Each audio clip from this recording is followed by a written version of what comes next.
નમસ્કાર વિદ્યાર્થી મિત્રો, હું બિપિન વાઘેલા આપણી યુટ્યુબ ચેનલ SIMPW માસ્ટરમાં આપનું હાર્દિક સ્વાગત કરું છું. ગયા લેક્ચરમાં આપણે જોયું કે જૂની પરીક્ષામાં પૂછાયેલા પ્રશ્નોનો એક ભાગ જોયો. હવે પછી એના થોડાક બાકી હતા એ પ્રશ્નો અને એના પછી BMC MPW 2023ના પેપરમાં પૂછાયેલા આરોગ્ય અને સેનિટેશનના પ્રશ્નોને વિવરણ આપણે કરવાના છીએ આજે. તો શરૂ કરીએ આપણે કાલના BMC SSI એક્ઝામ 2024માં થોડા બાકી રહેલા પ્રશ્નો. તો અગાઉના લેક્ચરમાં આપણે 1 થી 18 સુધીના પ્રશ્નો જોયા. આજે આપણે BMC SSI 2023-24ના 19 નંબરના પ્રશ્નોને જોઈશું. પ્રશ્ન નંબર 19. અગ્નિશામક તરીકે FM 200નો ઉપયોગ કયા પ્રકારની આગમાં નથી કરાતો?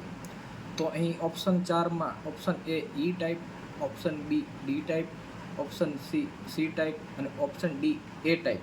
તો અહીં તેનો સાચો જવાબ ઓપ્શન B D ટાઈપ આવશે. પ્રશ્ન નંબર 20. જૈવિક આતંકવાદ કેટેગરી A નું ઉદાહરણ નીચેનામાંથી કયું છે? તો એ 4 ઓપ્શનમાં option A vibrio cholerae, option B E coli, option C botulinum toxin અને ઓપ્શન D હન્ટા વાયરસ. તો અહીં એનો સાચો જવાબ ઓપ્શન C બોચ્યુલિનમ ટોક્સિન છે. પ્રશ્ન નંબર 21. ટ્રાયજમાં લાલ કલર કોડનું ઉદાહરણ 4 ઓપ્શનમાં ઓપ્શન A છાતીમાં દુખાવો, ઓપ્શન B નાનું ફ્રેક્ચર, ઓપ્શન C દાઝવું, ઓપ્શન D મૃતદેહ. તો અહીં તેનો સાચો જવાબ ઓપ્શન A છાતીમાં દુખાવો આવશે. આગળ જોઈએ. પ્રશ્ન નંબર 22. સગર્ભાને પ્રથમ ત્રિમાહીમાં મેલેરિયાનું નિદાન આપતી સારવાર માટે શ્રેષ્ઠ દવા કઈ છે? તો અહીં 4 ઓપ્શનમાં ઓપ્શન A ઓરસ artemisinin, option B artemether lumefantrine, option C chloroquine અને ઓપ્શન D ક્વિનાઇન. તો અહીં તેનો સાચો જવાબ ઓપ્શન D ક્વિનાઇન આવશે. પ્રશ્ન નંબર 23. ડેન્ગ્યુ માટેના વાહકનું નામ શું છે? તો અહીં તેના 4 ઓપ્શનમાં option A arbovirus, option B flavivirus, option C માદા એડિસ મચ્છર અને ઓપ્શન D માદા એનોફિલિસ મચ્છર. તો અહીં તેનો સાચો જવાબ ઓપ્શન C માદા એડિસ મચ્છર આવશે. પ્રશ્ન નંબર 24.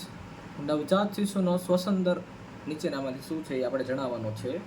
તો અહીં 4 ઓપ્શનમાં ઓપ્શન A 30 પ્રતિ મિનિટ, ઓપ્શન B 40 પ્રતિ મિનિટ, ઓપ્શન C 24 પ્રતિ મિનિટ અને ઓપ્શન D 18 પ્રતિ મિનિટ. તો અહીં તેનો સાચો જવાબ ઓપ્શન B 40 પ્રતિ મિનિટ આવશે.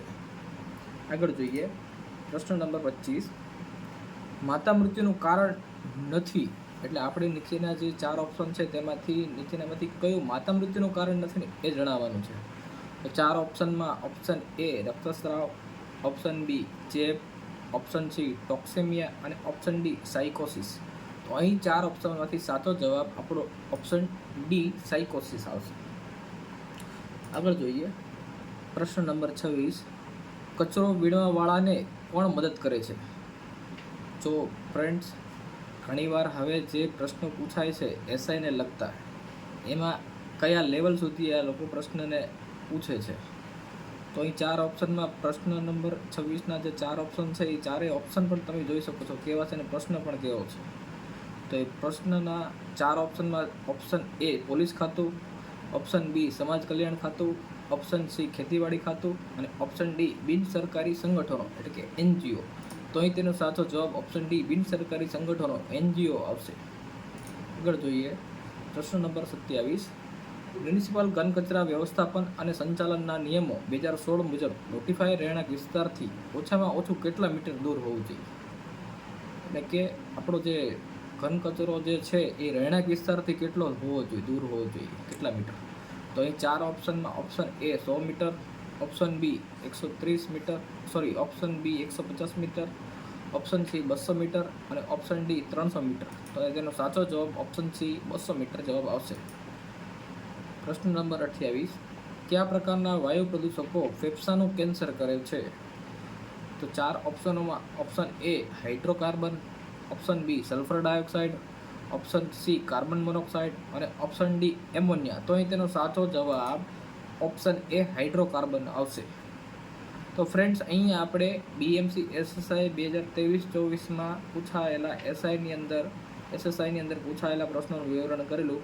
હવે પછી આપણો જે બાકીનો લેક્ચરનો બીજો પાર્ટ છે, જેની અંદર BMC MPW એક્ઝામ ઓક્ટોબર 2023માં લેવાયેલા પ્રશ્નો. તો શરૂઆત કરીએ પ્રશ્ન નંબર 1થી. સૌથી ઉત્તમ અને ખૂબ જ જરૂરી વિકલ્પ પસંદ કરો. હોસ્પિટલમાં કદી ખાલી જગ્યા ન હોવી જોઈએ. 4 ઓપ્શનોમાં ઓપ્શન એ દવાઓ, option B doctor, option C ધૂળ અને ઓપ્શન ડી પરિચારિકા. તો અહીં તમને જાણી શકો છો કે જે પ્રશ્ન જવાબ જે છે એ બધા 3 ઓપ્શન એવા છે કે તમને બંધ બેસતા દેખાય છે, જ્યારે ઓપ્શન સી જે કંઈક અલગ જ પ્રકારનો છે. તો અહીં એનો સાચો જવાબ ઓપ્શન સી ધૂળ આવશે. પ્રશ્ન નંબર 2. કોણે સાબિત કર્યું કે કોલેરા પ્રદૂષિત પીવાના પાણીથી ફેલાય છે? તો અહીં 4 ઓપ્શનમાં option A doctor John Snow, option B doctor Louis Pasteur, option C doctor William Bird અને ઓપ્શન ડી રોબર્ટ કોક. તો આ પ્રશ્ન આપણે ફ્રેન્ડ્સ BMC SSI 2023-24ની જે પરીક્ષા હતી એમાં પણ પૂછાયેલો હતો, અને એ જ વર્ષે સાથે એ જ દિવસે લેવાયેલ MPW પેપરમાં પણ આ જ પ્રશ્ન પૂછાયેલો છે. તો અહીં તેનો સાચો જવાબ option A doctor John Snow આવશે. પ્રશ્ન નંબર 3. આદિવાસી અને ડુંગરાળ વિસ્તારમાં કેટલી વસ્તીએ એક પ્રાથમિક આરોગ્ય કેન્દ્ર બનાવવામાં આવે છે? Option A 3000, option B 5000, option C 20000 અને ઓપ્શન ડી 30000. તો વિદ્યાર્થી મિત્રો, અહીં આદિવાસી અને ડુંગરાળ વિસ્તારમાં વાત કરવામાં આવી છે, એટલે તેનો ઓપ્શન સી જવાબ સાચો આવશે. પરંતુ અહીં સામાન્ય વસ્તીની વાત સામાન્ય જગ્યાની વાત કરવામાં આવી હોય, ડુંગરાળ અથવા તો આદિવાસી વિસ્તારની વાત કરવામાં ના આવી હોય, ત્યારે તે વસ્તી 30000 આવે છે. આપણે ભવિષ્યમાં જે આપણા લેક્ચર બનાવશું, દરેક વસ્તુ જે પણ પ્રશ્નો પૂછાશે એ પ્રશ્નને લગતા જે ડિટેલમાં વિડીયો છે એ બધા આવવાના છે. એટલે ભવિષ્યમાં દરેક વિડીયો વ્યવસ્થિત જોવા અને નોટ્સ વ્યવસ્થિત બનાવી. પ્રશ્ન નંબર 4. લોહીની ફિકાસ એટલે કે એનિમિયા માટે મુખ્યત્વે કયું કૃમિ જવાબદાર છે? તો ઓપ્શન એ સૂત્રકૃમિ, ઓપ્શન બી હુકવોર્મ એટલે કે અંકુશકૃમિ, ઓપ્શન સી ટેપવોર્મ પટ્ટીકૃમિ અને ઓપ્શન ડી અહીં દર્શાવેલ 3 પૈકી એક પણ નહીં. તો અહીં તેનો સાચો જવાબ ઓપ્શન બી હુકવોર્મ અંકુશકૃમિ આવશે. આપણે જે લેક્ચર લઈશું કૃમિઓને લગતો, એમાં પણ આનો ઉલ્લેખ કરાશે આગળ. પ્રશ્ન નંબર 5. એડિસ ઇજિપ્ત મચ્છરથી કયો રોગ ફેલાતો નથી? વિદ્યાર્થી મિત્રો, અહીંયા ઓપ્શનમાં દર્શાવેલ 4 વિકલ્પોમાંથી કયો રોગ એડિસ ઇજિપ્ત મચ્છરથી ફેલાતો નથી એવી વાત કરવામાં આવી છે. એટલે પ્રશ્ન પણ જ્યારે એક્ઝામમાં પૂછાય ત્યારે ઉતાવળમાં પહેલાં પ્રશ્ન આખો વાંચો, પછી તેને જવાબ ટીક કરવો. કારણ કે ઘણીવાર વિદ્યાર્થી મિત્રો આખો પ્રશ્ન વાંચતા નથી અને ડાયરેક્ટ એનો જવાબ લખી આવે છે, જેના કારણે જે આવડતો હોય એવો પ્રશ્ન ખોટો પડે છે. તો પ્રશ્નને આખો પૂરો વાંચો, પછી એનો જવાબ આપો. તો અહીંયા એના 4 ઓપ્શનમાં option A dengue, option B chikungunya, option C Japanese encephalitis અને ઓપ્શન ડી પીચ જ્વર એટલે કે યલો ફીવર. તો અહીં આપણે આનો સાચો જવાબ ઓપ્શન સી જાપાનીઝ એન્સેફેલાઇટિસ આવશે. જ્યારે આપણે મચ્છરને લગતા રોગો ભણશું ત્યારે આ બધા રોગો ડિટેલમાં ભણશું. પ્રશ્ન નંબર 6. કયું સૂક્ષ્મ જીવાણુ સ્પોર્સ ઉત્પન્ન કરતું નથી? તો 4 ઓપ્શનમાં ઓપ્શન એ ક્લોસ્ટ્રીડિયમ ટીટીની જે ધનુર ઉત્પન્ન કરનાર જીવાણુ છે, option B Clostridium welchii perfringens, option C Salmonella typhi અને ઓપ્શન ડી બેસિલસ સીરમ. તો અહીં તેનો સાચો જવાબ ઓપ્શન સી સાલ્મોનેલા ટાઇફી આવશે. પ્રશ્ન નંબર 7. 5 મહિનાની ઉંમરના બાળકોને કઈ રસી વેક્સિન આપવી જોઈએ નહીં? તો એના 4 ઓપ્શનમાં option A pentavalent vaccine, option B BCGની vaccine, option C oral polio vaccine અને ઓપ્શન ડી ઓરી અને રૂબેલા વેક્સિન. તો અહીં તેનો સાચો જવાબ ઓપ્શન ડી ઓરી અને રૂબેલા વેક્સિન આવશે. વિદ્યાર્થી મિત્રો, આપણે જ્યારે રસીકરણ ડિટેલમાં ભણશું ત્યારે આ પ્રશ્ન પણ આપણે ભવિષ્યમાં આને લગતા આવા જેટલા પણ પ્રશ્નો છે ત્યારે ડિટેલમાં જોઈશું. પ્રશ્ન નંબર 8. 1000 લીટર પાણીને શુદ્ધ કરવા માટે સારી ગુણવત્તાવાળો કેટલો બ્લીચિંગ પાવડર જોઈએ છે?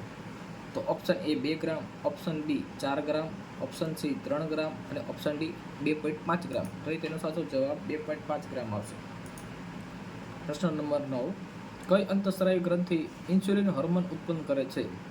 એ 4 ઓપ્શનમાં ઓપ્શન એ સ્વાદુપિંડ પેન્ક્રિયાસ ગ્રંથિ, ઓપ્શન બી પિચ્યુટરી ગ્રંથિ, ઓપ્શન સી થાઇરોઇડ ગ્રંથિ અને ઓપ્શન ડી અધિવૃક્ક એટલે કે એડ્રિનલ ગ્રંથિ. તો અહીં તેના 4 ઓપ્શનમાંથી સાચો જવાબ ઓપ્શન એ સ્વાદુપિંડ પેન્ક્રિયાસ ગ્રંથિ આવે છે. વિદ્યાર્થી મિત્રો, આપણે જ્યારે ગ્રંથિઓ ભણશું ત્યારે આને લગતા આવા જેટલા પ્રશ્નો છે ત્યારે તેનું ડિટેલમાં વિવરણ જોઈશું. પ્રશ્ન નંબર 10, સંવાદના ઘટકો ક્યાં છે?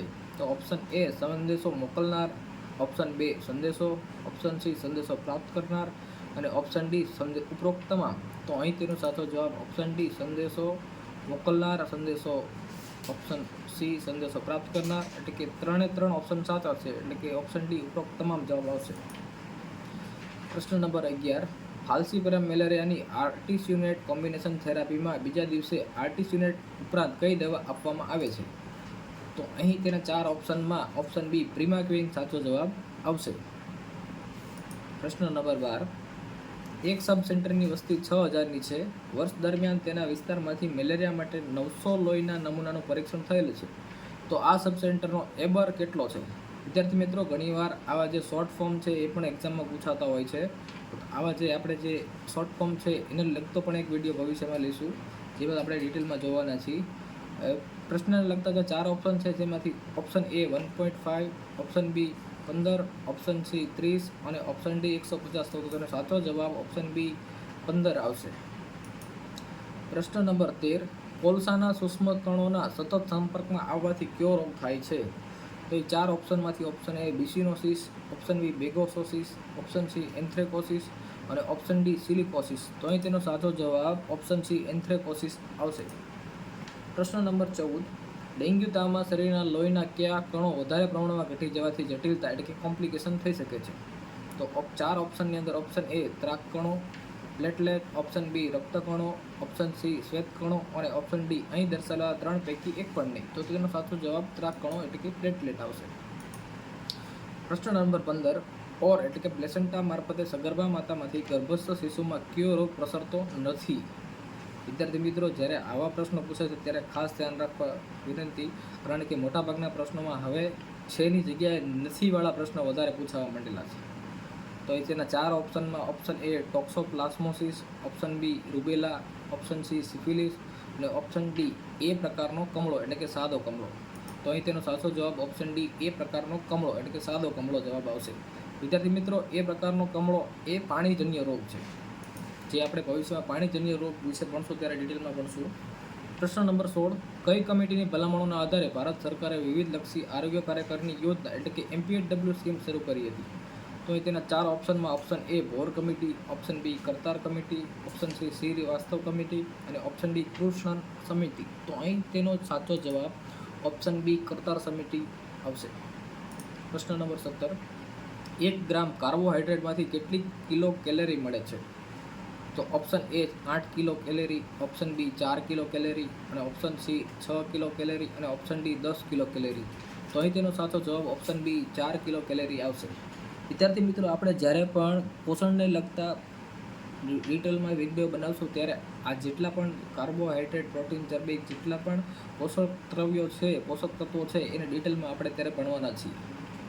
પ્રશ્ન નંબર 18, 68 કિલોગ્રામ વજન ધરાવતા પુખ્ત વયના પુરુષની પ્રોટીનની દૈનિક જરૂરિયાત કેટલી છે? Option A 34 gram, option B 68 gram, option C 102 gram, option D 75 gram. તો તેનો સાચો જવાબ ઓપ્શન બી 68 ગ્રામ આવશે. પ્રશ્ન નંબર 19, એક સગર્ભા માતાને ધનુર્વિરોધી રસીના 2 ડોઝ લીધેલા છે. 1 વર્ષ પછી તે ફરીથી સગર્ભા બને છે, તો આ સગર્ભા માતાને ધનુર્વિરોધી રસીના કેટલા ડોઝ આપવાના રહેશે? તો અહીં 4 વિકલ્પોમાં વિકલ્પ એ 1 પણ ડોઝની જરૂરિયાત નથી, option B 2 dose, option C 1 dose અને ઓપ્શન ડી અહીં દર્શાવેલા 3 પૈકી એક પણ નહીં. તો તેનો સાચો જવાબ ઓપ્શન સી 1 ડોઝ હશે. પ્રશ્ન નંબર 20, પોસીબેસિલરી પીબી અલ્પ જીવાણુ ધરાવતા બિનચેપી પ્રકારના રક્તપિત્તની સારવારમાં કઈ દવા અપાતી નથી? તો અહીં તેના 4 ઓપ્શનમાં option A rifampicin, option B dapsone, option C clofazimine, option D અહીં દર્શાવેલા 3 પૈકી એક પણ નહીં. તો તેનો સાચો જવાબ ઓપ્શન સી ક્લોફાજીમાઇન આવશે. પ્રશ્ન નંબર 21, વિષાણુ એટલે કે વાયરસથી થતા રોગોના નિદાનમાં કોપ્લિક પોસ્ટ એટલે કે વાદળી ભૂરા રંગના ચક્કામાં અગત્યનો ભાગ ભજવે છે. એટલે કે કયા રોગમાં આવો કોપ્લિક સ્પોટ દેખાય છે એની વાત કરવામાં આવી છે. તો 4 ઓપ્શનમાં ઓપ્શન એ ઓરી, ઓપ્શન બી અછબડા, ઓપ્શન સી શીતળા અને ઓપ્શન ડી અહીં દર્શાવેલા 3 પૈકી એક પણ નહીં. તો તેનો સાચો જવાબ ઓપ્શન એ ઓરી આવશે. પ્રશ્ન નંબર 12. ભારતમાં બાળ લકવા એટલે કે પોલિયોનો કેસ છેલ્લે ક્યારે રિપોર્ટ થયો હતો? વિદ્યાર્થી મિત્રો, અહીં ખાસ ધ્યાન રાખવું કે આ પ્રશ્ન થોડો અટપટો હતો એક્ઝામમાં. પ્રશ્નમાં એવું પૂછવામાં આવ્યું છે કે પોલિયોનો કેસ છેલ્લે ક્યારે રિપોર્ટ થયો હતો. એવું નથી પૂછવામાં આવ્યું કે પોલિયો નાબૂદ ક્યારે થયો હતો. કારણ કે મોટાભાગના વિદ્યાર્થીઓ અહીંયા ઓપ્શન ડી 27 માર્ચ 2014 જે નાબૂદીની તારીખ છે એ લખીને આવેલા, પરંતુ અહીં છેલ્લે પોલિયોનો કેસ ક્યારે રિપોર્ટ થયો એવી વાત કરવામાં આવી હતી. એટલે એનો સાચો જવાબ ઓપ્શન એ 13 જાન્યુઆરી 2011 હતો. વિદ્યાર્થી મિત્રો, એક વસ્તુ તમને જણાવી દેતા કારણ કે જણાવી દઈએ કે અહીંયા એવું હોય છે કે જ્યારે પણ કોઈ બી રોગ સતત 3 વર્ષ સુધી એનો એક પણ કેસ દેખાય નહીં તો તેને નાબૂદ જાહેર કરવામાં આવે છે. તો એવી જ રીતે છેલ્લે પોલિયોનો કેસ 13 જાન્યુઆરી 2011ના રોજ બતાવ્યો હતો. ત્યારબાદ તેને 2014માં પોલિયોને નાબૂદ કરવામાં આવ્યો. પ્રશ્ન નંબર 23. સ્વચ્છ પાણી માટેની નાની વિતરણ વ્યવસ્થામાં કયા પ્રકારની પાઇપ યોગ્ય છે? 4 ઓપ્શનમાં ઓપ્શન એ હળવી steel pipe, option B RCC અથવા તો પ્રી સ્ટેડ pipe, option C polyvinyl chloride pipe, option D asbestos cement pipe. તો અહીં એનો સાચો જવાબ option C polyvinyl chloride pipe આવશે. પ્રશ્ન નંબર 24. ઘન કચરાના નિકાલની વર્મી કમ્પોસ્ટિંગ પદ્ધતિમાં કોનો ઉપયોગ થાય છે? તો અહીં 4 ઓપ્શનમાં ઓપ્શન એ અળસિયા, ઓપ્શન બી વંદા, ઓપ્શન સી રાસાયણિક ખાતર અને ઓપ્શન ડી અહીં દર્શાવેલ 3 પૈકી એક પણ નહીં. તો અહીં તેનો સાચો જવાબ ઓપ્શન એ અળસિયા આવશે. પ્રશ્ન નંબર 25. ગ્લોબલ વોર્મિંગની અસરો શું છે? અહીં પ્રશ્નમાં થોડીક મિસ્ટેક છે. અક્ષરોની જગ્યાએ અસરો સમજવું. તો એના 4 વિકલ્પોમાં વિકલ્પ એ પૃથ્વીની સપાટીનું સરેરાશ તાપમાન વધેલ છે, ઓપ્શન બી ગંભીર તોફાનો વધ્યા છે, ઓપ્શન સી આરોગ્યનું જોખમ વધે છે અને ઓપ્શન ડી ઉપરોક્ત તમામ. તો એ તેના ઉપરના 3 વિકલ્પો સાથે છે, તેથી તેનો સાચો જવાબ ઉપરોક્ત તમામ આવશે. પ્રશ્ન નંબર 26. ટૂંકા સમય માટેના મેળાવડા માટે કયા પ્રકારના શૌચાલયનો ઉપયોગ થાય છે? તો એ તેના 4 ઓપ્શનમાં ઓપ્શન એ છીછરા ખાડાવાળા શૌચાલય, ઓપ્શન બી ઊંડા ખાડાવાળા શૌચાલય, ઓપ્શન સી ખોદ કુવા શૌચાલય અને ઓપ્શન ડી અહીં દર્શાવેલા 3 પૈકી એક પણ નહીં. તો અહીં તેનો સાચો જવાબ ઓપ્શન એ છીછરા ખાડાવાળા શૌચાલયનો આવશે. તો વિદ્યાર્થી મિત્રો, આપણે જે આજે જોયા BMC MPHW 2023ના પ્રશ્નો, આપે મને નિહાળ્યા બદલ આપનો થેન્ક યુ. મારો વિડીયો ગમે તો લાઇક, શેર અને સબસ્ક્રાઈબ કરો.